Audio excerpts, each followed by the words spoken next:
Stands for tourism. I stands for island.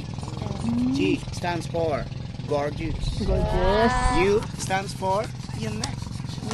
E stands for enjoy yourself. That is the meaning of Mantigi. Kamigin is Kamagan. Thank you for your amazing today. But if you walk around in this island, please watch your step, watch your head, and watch me now. Thank you for enjoying today. Thank you po. Ma'am, pwede kayo makaikot sa buong island kung gusto nyo. Okay. 10 to 15 minutes. Oh.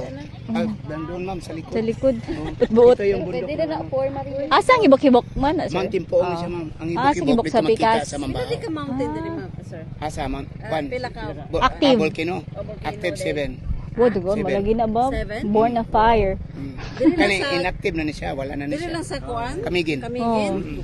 7 sa Balbukinos. 7? Pero wala na inagkuan siya kanang gitawag og nagbantay ba sa tawagan. Ibok. T-box.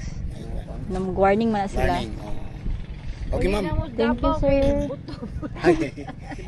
Enjoy sa mo ma'am. Thank you, sir. Thank you. See you. Thank you po. Ah. Asa ang ko under, sir, katong pwede mag-snorkeling? Kanin mo area. Kani. Dati na nag-snorkeling. Okay. Mo na siya. Para Para makita niyo mga sea turtle, fish, corals, clams. Napoy mag-guide sa mo ah. Yes ma'am. Upat lang ang capacity sa Pinay P. 350 ang sa guide. And then magbayad pa tag 75 for snorkeling fee. Kung wala mo mga equipment or wala mo mga equipment, pwede ta makarent diya. Di bali one seat is 250. Kamo depende sa pag-decide lang. Sige po.